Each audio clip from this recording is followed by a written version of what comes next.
Oi, gente, tudo bem? Esse é o nosso terceiro e último vídeo a respeito do reuso dos efluentes tratados na Austrália Ocidental. Eu mostrei para vocês antes as análises de risco, o que se precisa fazer, as regulamentações também para os usos comuns, né? Falei que a irrigação aqui é o uso mais comum que se tem. E vamos dar uma olhada nos parâmetros a serem atendidos, que mesmo para irrigação a gente pode ter mais de uma qualidade de água, mais de um nível de risco. Então vamos dar uma olhada nisso. Vamos começar aqui pelo alto risco, ok? Se vocês olharem ali, ó, Escherichia coli precisa ser menor que 1, então esses parâmetros aqui, esses padrões já são de uma alta qualidade, certo? Por quê? Porque o risco é elevado. Então eu tenho lá, ó, DBO precisa ser menor que 10, sólidos suspensos precisa ser menor que 10 também. E tem vários parâmetros de desinfecção conforme o que está se utilizando, mas sempre vai precisar ter um residual de cloro, ok? E precisa, nesse caso, quais são esses casos de alto risco? Então, ó, múltiplas residências com uso externo, interno e irrigação. A parte de agricultura e alimentos que são consumidos crus, e irrigação urbana também com acesso irrestrito, ou seja, eu posso irrigar a qualquer hora do dia, com pessoas nas proximidades. Então, nesse caso, eu preciso ter essa qualidade de água bem elevado, porque o risco é elevado, ok? Aqui se comenta também, ó, lavagem de roupas, descargas de sanitários também, ok? Realmente é esse risco alto. E precisa aqui, ó, ter monitoramento online de pH, de turbidez e também de desinfecção. Então, no caso, né, precisa ter um residual de cloro, precisa ter um monitoramento online de cloro quando se quer utilizar alguns desses usos potenciais ali que são considerados de alto risco. Então, precisa atender todos aqueles padrões. Foi feita aquela análise de risco, mas já tem essas atividades que já são enquadradas previamente nesse tipo de risco, certo? Nesse aqui que é o risco elevado. O que seria o médio, o baixo, super baixo?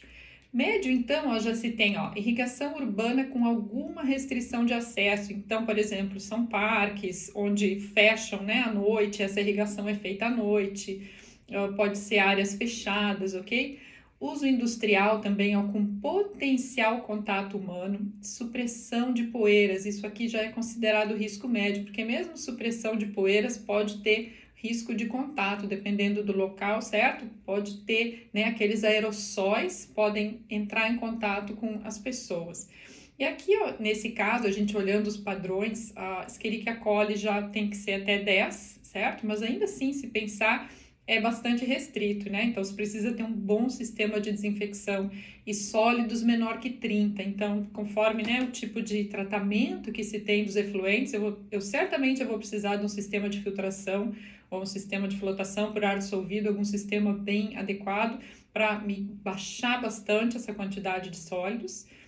Lodos ativados se consegue isso, mas, né, pode ter alguma variação no processo. Então, geralmente se instala uma filtração, pode ser filtro com areia, e aí se faz a cloração. Pode ter também com sistema ultravioleta, certo? E então são essas utilidades. Eu acho que a maior parte dos casos se enquadra nesse risco médio aqui, que é o que se utiliza aqui, ok? Quando o risco é baixo, ó, daí se tem, ó, irrigação subsuperficial, irrigação urbana com acesso controlado. Então, nesse caso aqui, o acesso é realmente controlado, é só irrigação à noite, ó, como por exemplo, o campo de golfe, né? O campo de golfe ninguém joga à noite e essa irrigação é feita de madrugada, então se consegue baixar isso para um risco baixo. Então, o tratamento não precisa ser tão rigoroso, tão efetivo, quanto se eu quisesse irrigar a qualquer hora do dia, por exemplo. Se fosse o caso de qualquer hora do dia, eu já iria para um risco elevado, então aquele tratamento bem maior, né? Nesse caso aqui, então, a Escherichia coli até 1000, o 10 na 3, DBO menor que 20, sólidos continua sendo menor que 30, ok? E aqui também, nesses casos, não se precisa um controle online, precisa, né? Pode ser feito assim, ó, semanalmente, mensalmente, tem que ter algum controle sim. Isso é determinado, então, pelo órgão regulador, mas não precisa. E aí se vai para aquele caso ali, ó, onde é super baixo, certo? O risco é super baixo. Então, são irrigações de florestas. Aqui o que eu quero falar é madeira de extração. Então, para plantio de madeira. Irrigação superficial de não comestíveis. Então aqui não precisa ter controle, né? O tratamento não precisa nem ter um sistema de desinfecção nesse caso, e desde que seja, então, né? Porque o risco de se ter um contato humano, se ter alguma contaminação, é super baixo. Então, por isso que não tem, né, esse controle, não se precisa isso. Existe também as auditorias, ok? Isso é obrigatório, isso está né, é previsto na regulamentação, que precisa ser feita uma auditoria do sistema todo a cada 12 meses, então todos os controles, todos os equipamentos, como que é feita a desinfecção, então tem que ter uma auditoria a cada 12 meses. E uma manutenção das tubulações e auditoria de alterações a cada 5 anos. Principalmente, o que se busca aqui? Verificar se tem alguma conexão cruzada, né? Alguma tubulação que foi instalada errada, ou que isso pode acontecer, né? Residências, por exemplo, ou indústrias locais, que chega água de reuso e água potável. Então, para ter certeza, essa auditoria é que as tubulações de água potável estão realmente recebendo água potável e as águas de reuso, né, realmente não aconteceu nenhuma contaminação da água potável com água de reuso. Então, essas auditorias a cada 12 meses, quando é o caso de um elevado nível de exposição. Quando se vai para o médio e baixo, essa auditoria passa a ser a cada 3 anos, mas de toda forma se continua com auditorias a cada 5 anos, que precisa ser verificado se existe essas conexões cruzadas e também refluxo, porque pode acontecer algum sistema de refluxo e acabar contaminando o sistema de água potável. E até agora eu falei só da parte, né, da segurança humana, e se também se fala e se tem o monitoramento ambiental, ok? Mas o foco maior aqui sempre é a segurança humana, ok? Então, se tem aqui, ó, vai se ter parâmetros que se pode aplicar determinados quilos de nitrogênio e fósforo por hectare por ano. Então, isso depende de cada tipo de solo. Isso aqui é uma base.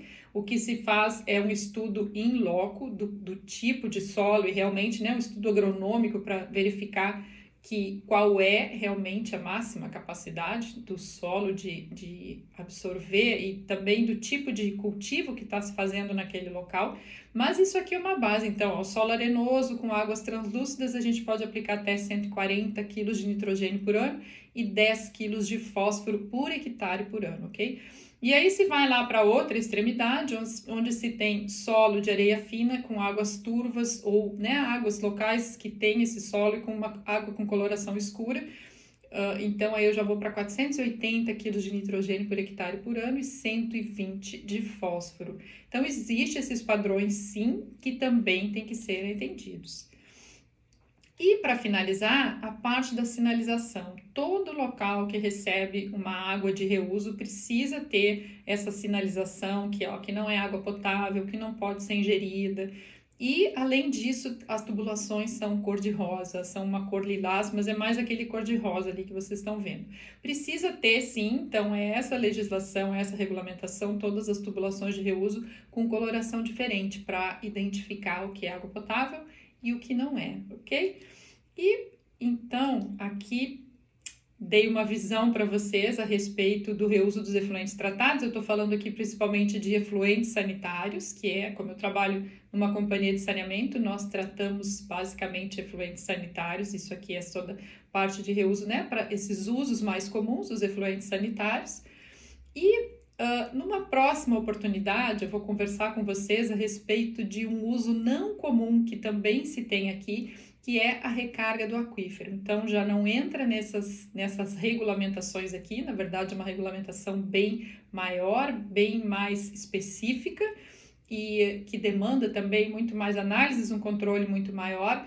Então, no próximo vídeo, eu vou mostrar para vocês a recarga do aquífero que se faz aqui.